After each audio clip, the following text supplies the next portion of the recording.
I go to a Muslim charity in Chicago, and I'm there volunteering, and the girl who's running it talks to me, and she wanted to do a fellowship of Christians and Muslims. Not a bad idea. But she also says, watch when you take the food that we're putting together. And when you go out there and give it to these homeless people, watch what they do. And she said to me, do you know the city of Chicago gives them free phones, gives them, they have free shelter in all these different places. They have numerous soup kitchens, and they have all these choices. They get free clothing, they get free this, they get free that.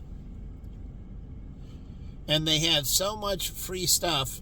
Watch the trash can that's by the RTA line. Watch it fill up with good food that they throw away. So I went out there to the little park, and I've shown this in another video of the park, and I watched them take the food, go through it, and take the chips or the apple or something, and then they throw the rest in the trash can. So beggars are now choosers. And you think those black homeless people have it so hard. So they pile up the trash can. It fills through of good food we just made. They don't eat it. And it piles up, and they just go other places. Or they just hold their hand out. Like when I went into Starbucks at downtown that was on Rush, that's no longer there. They had 2 Starbucks on Rush. Why wouldn't you have a Starbucks on Rush Street? In the Gold Coast, they had it where it should be. But I don't know why they don't open up another one. But both of them were the hottest spots. Originally, the first one was incredibly hot. It was a place where people wanted to go and be seen. It was further up the street on Rush, near Delaware, I think. But Dominic, my friend, used to go there. Lots of people used to go there. They had a big terrace that was on the ground floor. When they moved to the second location, they had a second floor that had a small terrace, just a few seats outside. But the original one had a big ground floor patio. Truly, they recessed the front and then bought a little permit from the city for a little bit of patio space. But they recessed the store back. They created their own outdoor patio by moving the face of the store inward, creating area for a big patio that never existed. They had the option of recessing the store. Most people put the face of the store right to the curb. But at this one, the store face was pushed in. They demolished that and made the entrance and the main thing for the store set back, creating nice big patio space. My friend Ross used to go to Montreal, big college town. And what did they have in Montreal? Which they have in Saudi Arabia, which is very, very popular. Ground floor cafes. Little patios that are not small patios, but big patios. If you see in France and that, they have lots of outdoor dining, lots of patio space. And they took this from the French, the Montreal, and that, and they have big outdoor cafes. And people go sit and drink and pontificate, talk about ideas, share life. You know, that's why we have the anti-eavesdropping laws. So it protects people when they open their mouth, their intellectual properties don't get stolen. See, if somebody is talking about doing a criminal action and that, then it doesn't apply. It only applies to eavesdropping when you're doing goodness. If you're talking about robbing or raping or murdering or whatever it may be, any criminal endeavor, then eavesdropping doesn't apply. And as a good Samaritan, you're supposed to report the acknowledgement of the crime or the plot to do the crime.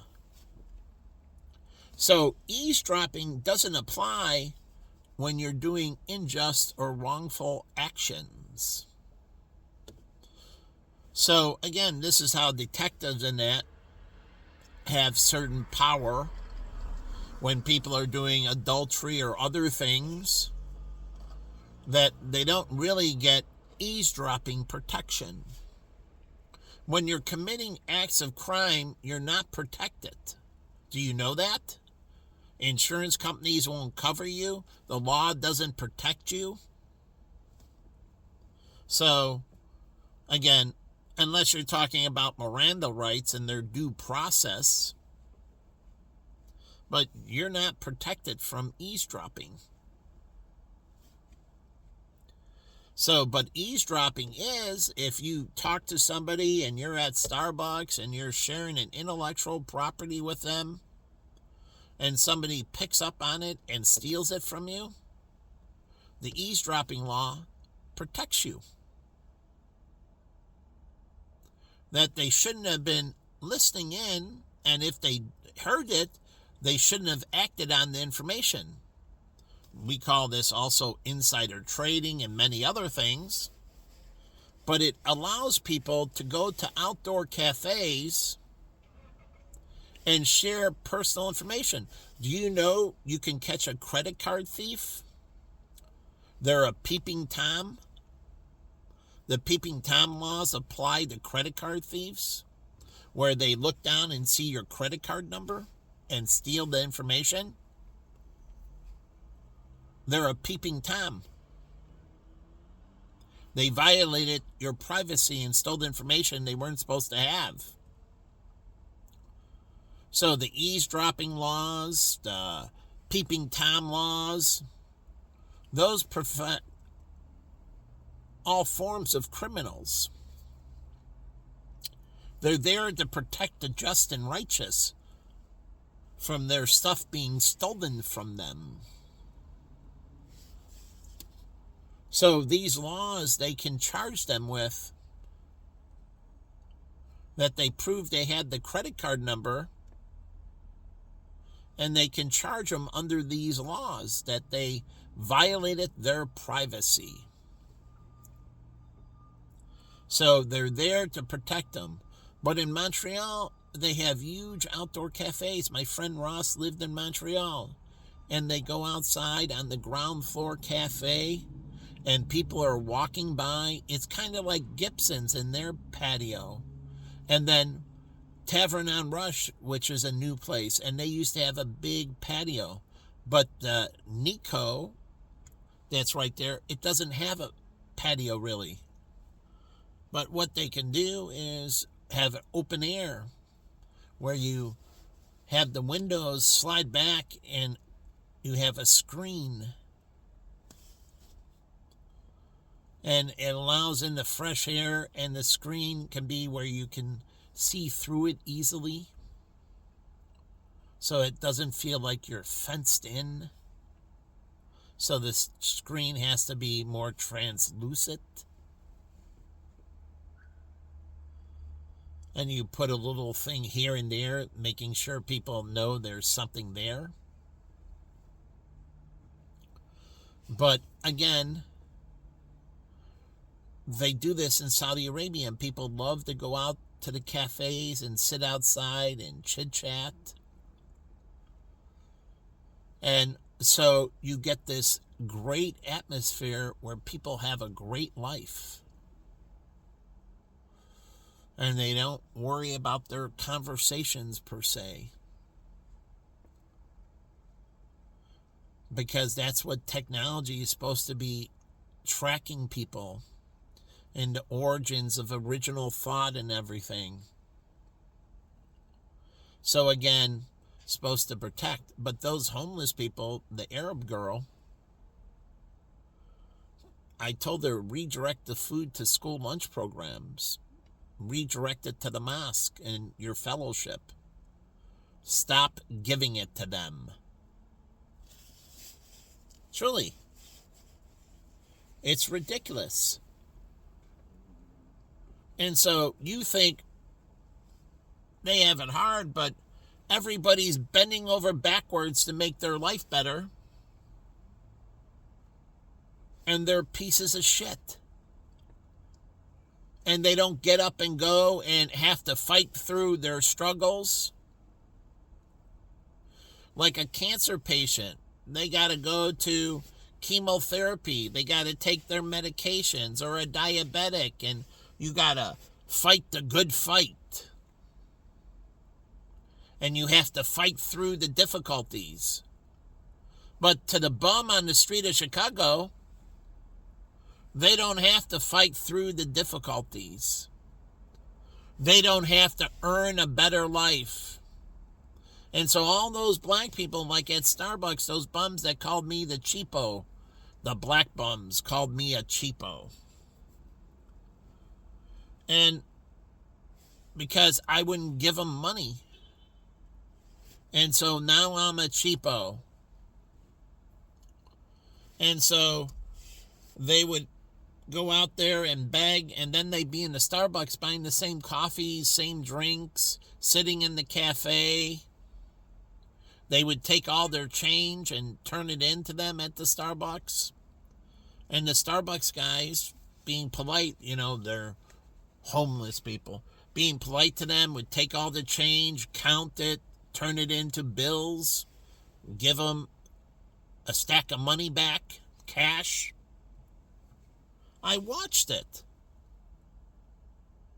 And they would belittle me. I'm like working hard. I'm studying. I just came from work all day.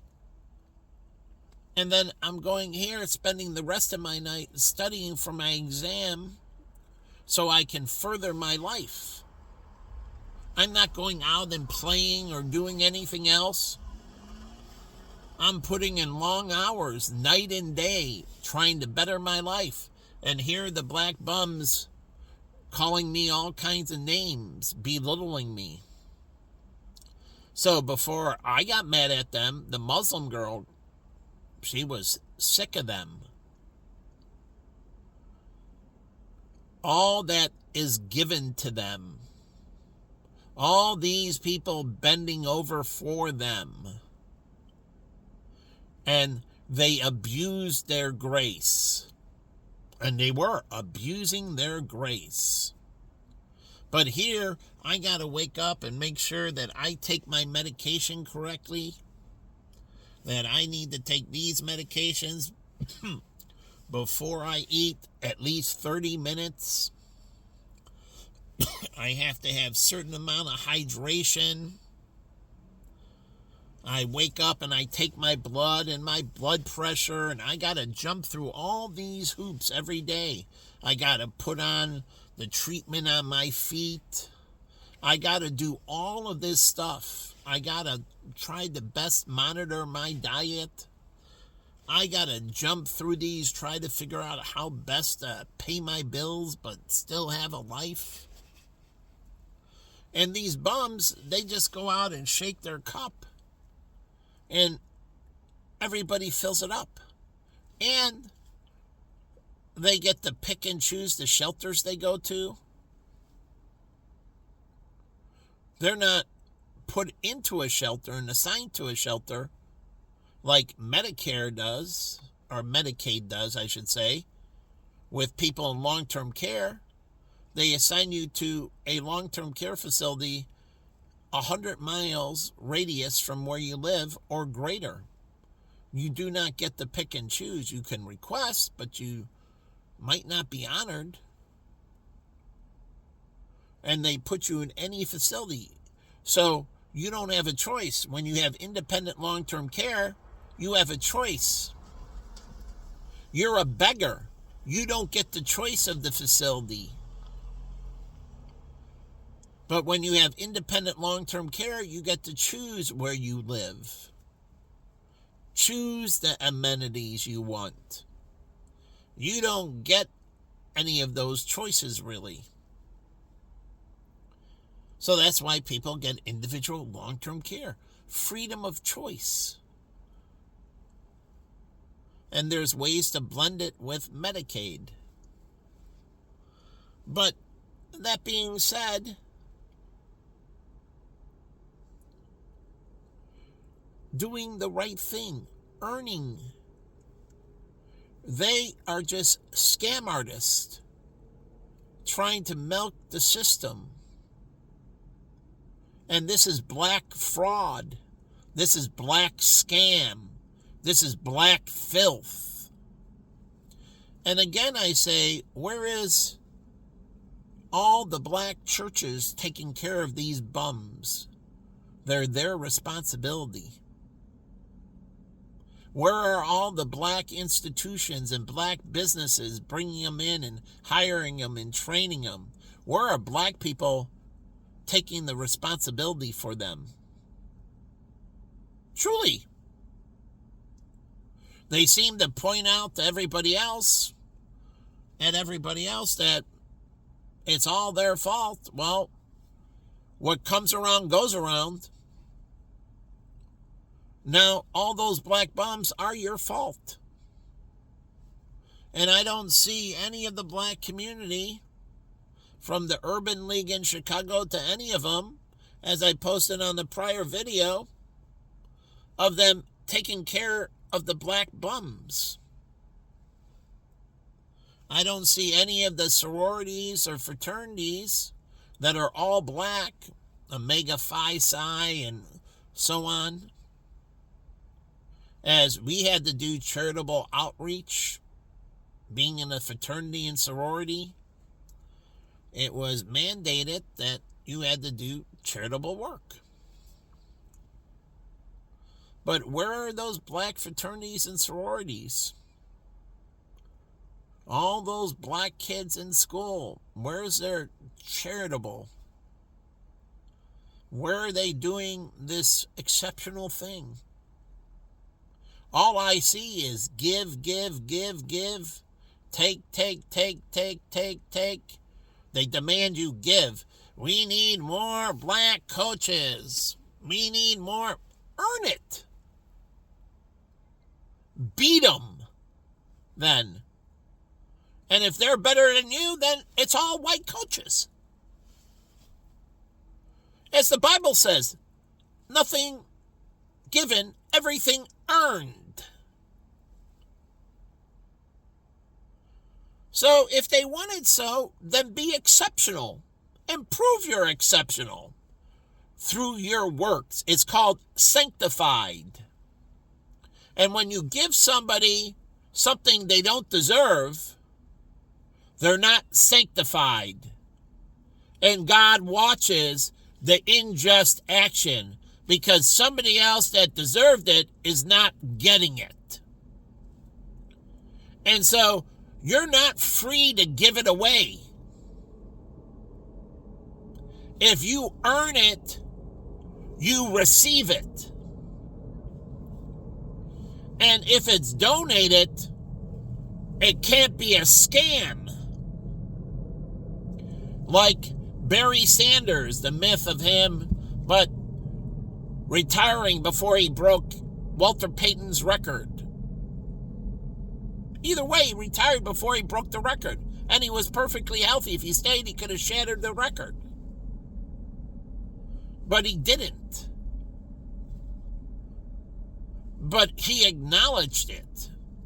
And they say differently now, but I published articles on Facebook on what he said. He said, I retired in respect of Walter Payton, who was my idol, who I grew up admiring, and I retired so he could stay just one space ahead of me, giving him respect, saying thank you for incentivizing me. Thank you for opening the way. Truly. But the whole point is, it's not a scam. If you're going to pull short in the Olympics, then you say, hey, I'm going to concede this. And that way people can bet on the Olympics. Because if you're conceding, then they can have the bet where it opts out and they give you back your bet.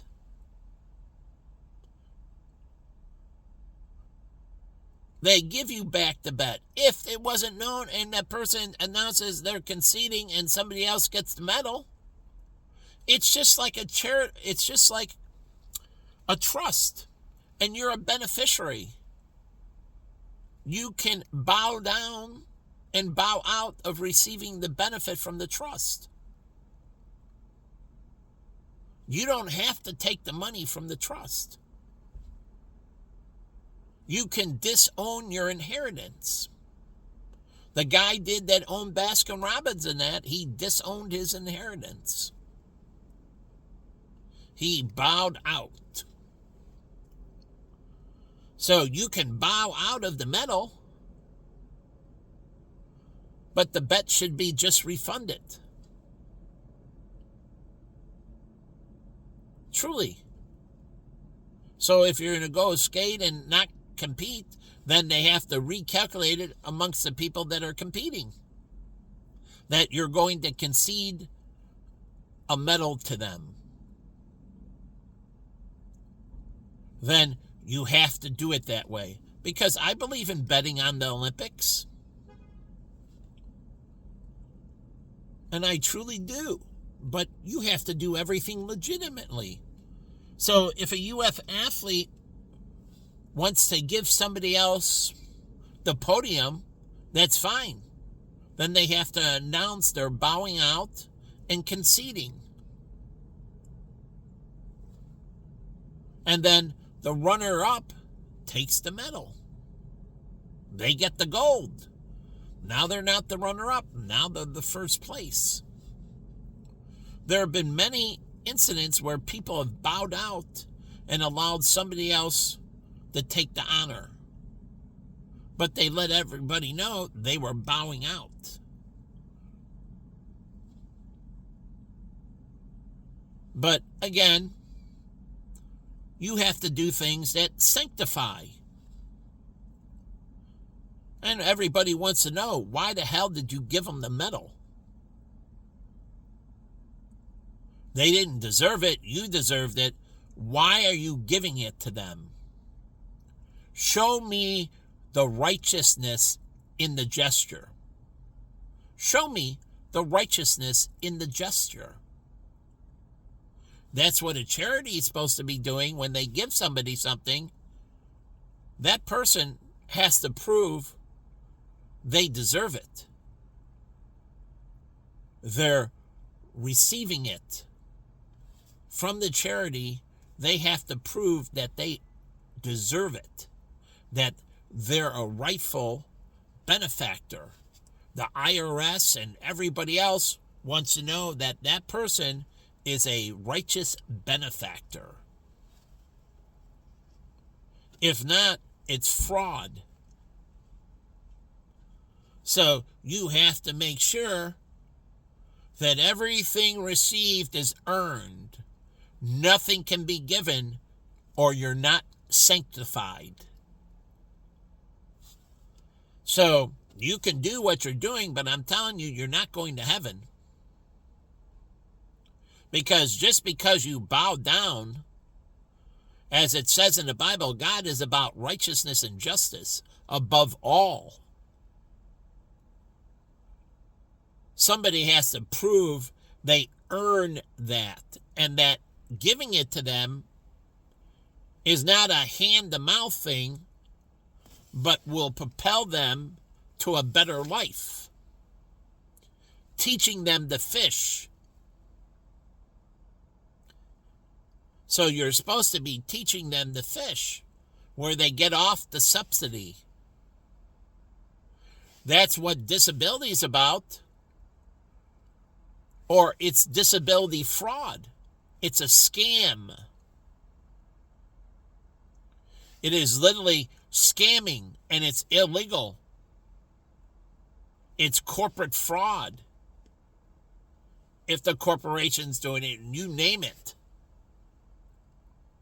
And you're not legally allowed to make somebody sick, like in 6 Cents, where the mother makes the child sick so she can get all the pity that she's caring for her sick child. And she gets all this attention from the husband.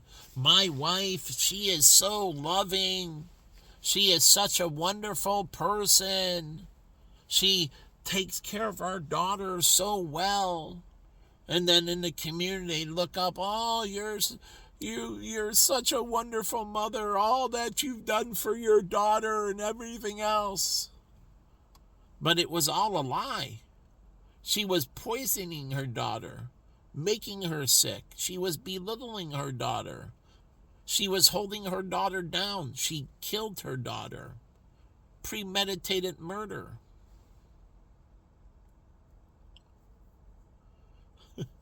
So, again, and then she's at the funeral, and everybody, she's sucking it all in. And then she gets to move on as the mother who lost her daughter. And everybody feels so sorry for her. We're so sorry you lost your child. And she already thought this all out. That once her child dies, she's going to continue on receiving all these accolades from the wrongful death. Oh, we're so sorry. I'm so sorry for your loss. It must have been so tough taking care of your child while they were sick. We're so sorry for you. And she, all her life, she can stand on this podium as this incredible mother who did the right thing, who fought the good fight, trying to save her daughter, feeding and caring and taking time out of her day.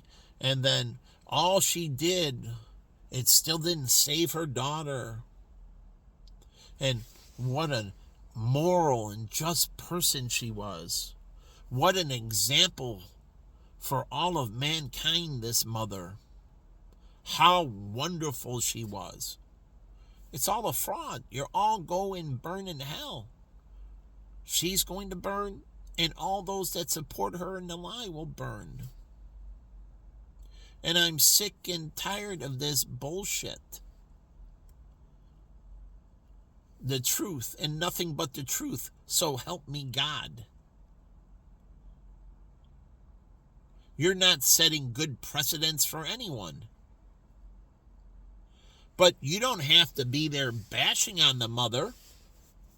An anti-human interest story.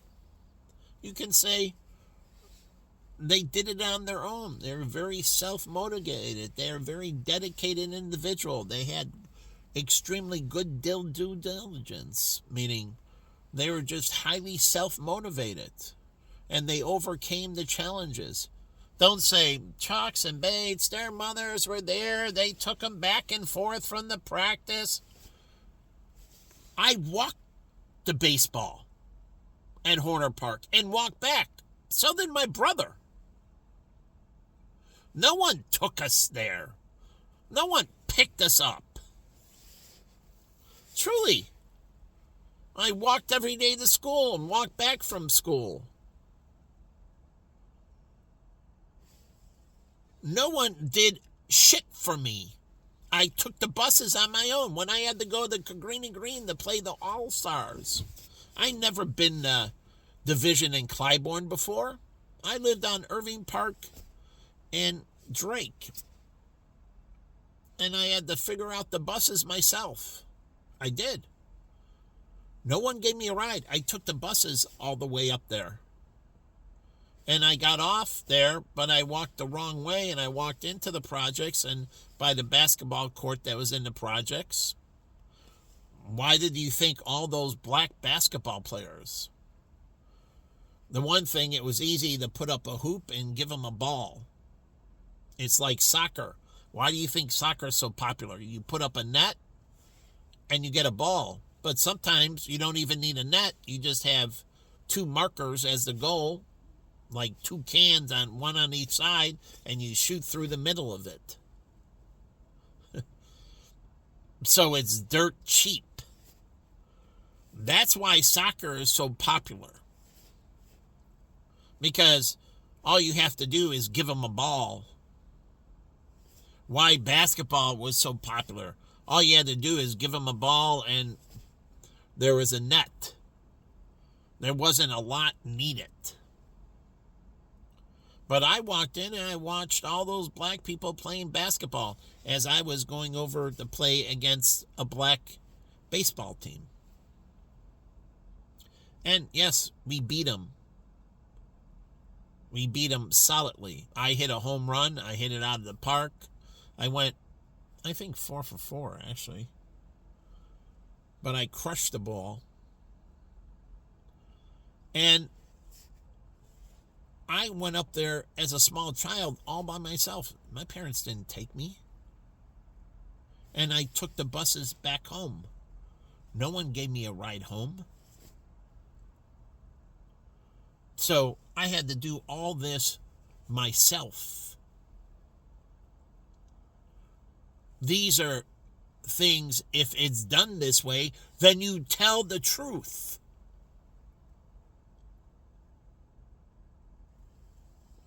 More on them, less on the parents. Truly, the parents didn't do shit for them, so it's more about them. And they get more of the limelight. They don't need to share it with their parents. Nor should they. Their parents can work for them in social media and other things, but they don't have to be on the stage. They don't say, I dedicate this to my wife. She was just the greatest. Why would you give her a shout out in that way? It's your spotlight then. But if your wife did help you and did sacrifice, then you're supposed to share the glory with her. That's what God talks about, just and righteous. So you share the glory with those that deserve to be in the glory with you. You don't give it to anyone. And so we give it to little kids like Make-A-Wish because they're about to die. And we share a little bit of our spotlight with them because they're about to die. But when they're not about to die anymore, then you don't really have to share that spotlight. You can come into children's and talk to them and so on. And that's what Babe Ruth used to do, go into the children's hospital.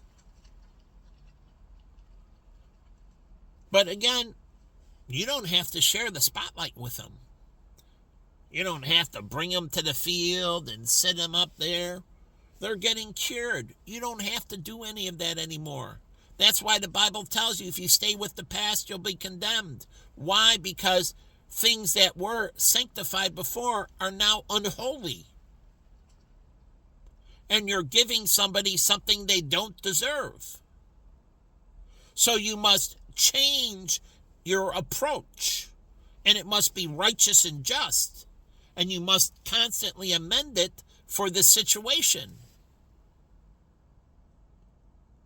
So again, knowledge. The Bible takes knowledge into wisdom and applying it correctly. Why wisdom is knowledge applied correctly? So you can be sanctified. So you take the knowledge and use it justly, fairly, righteously. That's what God cares about to make it to heaven. So if you give something somebody doesn't deserve, then you're unrighteous and unjust. And you're giving them things they don't belong. You're creating bubbles all over the place. You're creating lies left and right. And those are bubbles. And those bubbles can be easily popped. You're supposed to build, like Jen, a house on real foundation. So when I share my videos and talk about Julie Cho, I don't lie. They actually did certain things. And because they actually did them, they won my heart. They didn't lie. They did them. They earned it. So when you do something that is sinful, like the LGBTQ or abortion, then you move further away from God. You do something that is unpleasing to God. Unpleasing to God. And as you're more unpleasing to God, you eventually end up burning eternal damnation. So either you can become more pleasing or less pleasing. And if you're less pleasing, you get condemned. If you're more pleasing, you're sanctified. You're saved. It's put in that way in Scripture, so you follow correctly. So giving people, like I got complained to all the time by legal immigrants, sanctuary cities.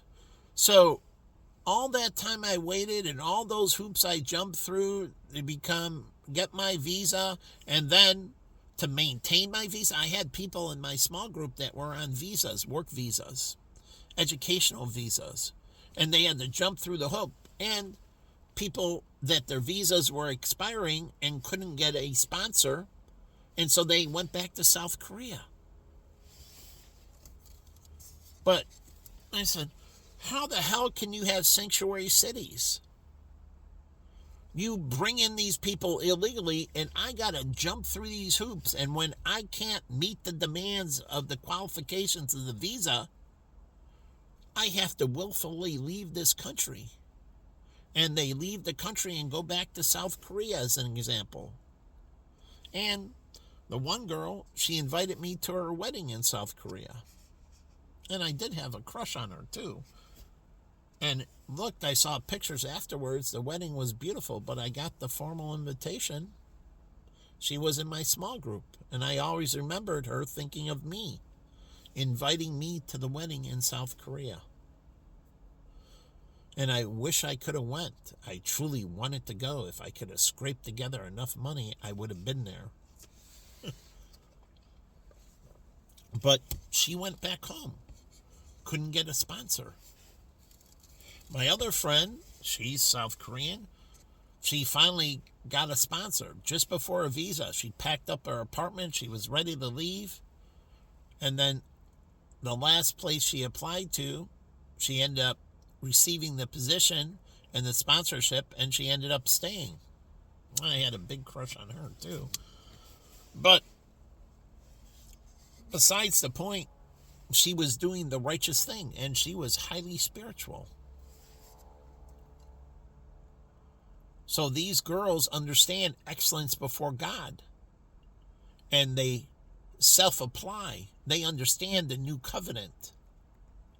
They don't need law enforcement. They need to follow the law and comply correctly. I'm not saying get rid of law enforcement, but those that are more sanctified, they do self-governing. Like Jen would never do a crime. She self-governs. So they're more sanctified. So You can do whatever you want, but I'm telling you, you're not doing the right thing and you're going to burn. So if Shaq and the two figure skaters, having the two moms, if that's all a bunch of bullshit, I hope they burn in fucking hell. And I pray God will punish them severely for their deceptions. And may they be condemned. I pray this in the name of the Father, Son, and Holy Ghost. But if it's true, then they have nothing to worry about with my prayer. See, I don't condemn them. I just want God to do the righteous and just thing. And if they're deceiving and lying, I want them to be punished. So, again, I only want just and righteousness. The truth shall prevail, and nothing but the truth, so help me God.